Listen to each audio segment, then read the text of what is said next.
শ্রী শ্রী ঠাকুর বলছেন, সৃষ্টির প্রারম্ভে প্রকৃতির ধারায় যে প্রলয় বয়ে গিয়েছিল আকাশে বাতাসে পৃথিবীর বুকে, সেই প্রলয়ের পরই সবার সৃষ্টি।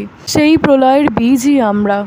তাই আজকের অসামঞ্জস্য, অন্যায় আর দুর্নীতি দূর করে নতুন পৃথিবী গড়তে হলে যে প্রলয় থেকে সৃষ্টির শুরু, সেই প্রলয়ই আবার সৃষ্টি করতে হবে। প্রাকৃতিক বিপ্লবের মাধ্যমেই সমাজের যত অন্যায়, অত্যাচার, বিবাদ, বিচ্ছেদ দূর হয়ে আবার বয়ে যাবে স্বচ্ছ, সুন্দর সমতার ধারা, প্রেমের ধারা। সেভাবেই নূতন করে রচিত হবে সাহিত্য ও নীতি। গোটা পৃথিবীকে চালিত করতে হবে এক নূতন শিক্ষার বাঁধনে। সেই সমাধান গ্রন্থে নেই, আছে প্রকৃতির ধারায়। তাই ঠাকুর বলছেন, আমি সকলের চোখ খুলে দিয়ে প্রকৃত সত্যকে দেখিয়ে দিতে চাই। সংস্কারের ধুলা ছিটিয়ে দিয়ে যাদের অন্ধ করে রাখা হয়েছে, তাদের চোখ খুলে দেবার জন্যই আমার যা কিছু প্রচেষ্টা। তাই সংস্কারের পোশাক পরে সংস্কারাচ্ছন্ন লোকেদের টেনে এনে সংস্কার মুক্ত করাই আমার কাজ।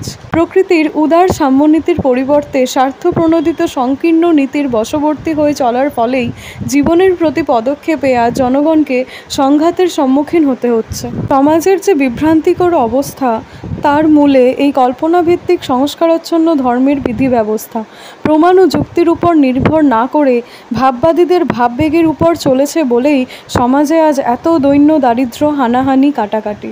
ভগবানের অস্তিত্ব সম্বন্ধে মানুষ যদি নিঃসন্দেহ হতো, তাহলে আর কোনো হিতোপদেশের প্রয়োজন হতো না। যার যার অন্তরের নির্দেশ মেনে সে চলে যেত জানতে জানতে। জনগণও আর দুর্নীতি বা হিংসার পথে পা বাড়াতো না, কারণ প্রতি মুহূর্তেই থাকতো ছোবলের ভয়। ঠাকুর বলছেন, মনে রাখবে, সাম্য, স্বাধীনতা ও মুক্ত চিন্তার যারা অন্তরায়, তারা চিরকালই দেশের ও জাতির শত্রু। প্রকৃতির নিয়মেই গণ আন্দোলন, গণবিপ্লব প্রকৃতির সহজাত সুরে আপনা আপনিই গজিয়ে উঠবে। শিকারীকে শিকার চিনিয়ে দিলেই সে ঝাঁপিয়ে পড়বে। তার জন্য প্রথম কাজই হবে জনগণের সহানুভূতি আকর্ষণ করা। তাই জনচেতনাই সত্যিকারের বিপ্লব। তাই শ্রী শ্রী ঠাকুর বলছেন, বেদের আদর্শ স্মরণ করে মানুষ এক শান্তির রাজ্য গড়ে তুলুক। সবাই যে একই উৎস থেকে এসেছে, একই উৎসে লয় হবে, সেটাই ভুললে তো চলবে না। এ কথা স্মরণ রাখলেই মনে অন্য কিছুই ঠাঁই পাবে না। আর এটাই সত্য। আজ সেভাবেই হোক আন্দোলন, সেভাবেই আসবে ন্যায়ের বিপ্লব, প্রেমের বিপ্লব। ঠাকুর বলছেন, যেমন সহস্র পাপড়ি নিয়েই একটা ফুল, ফুলের এক এক পাপড়ি সমাজের এক একটি ব্যক্তি। সবাই তারা বাঁধা থাকবে এক বৃন্তে, অথচ প্রত্যেকেরই স্বাধীনতা, স্বাতন্ত্র্য বজায় থাকবে। রাম নারায়ণ রাম।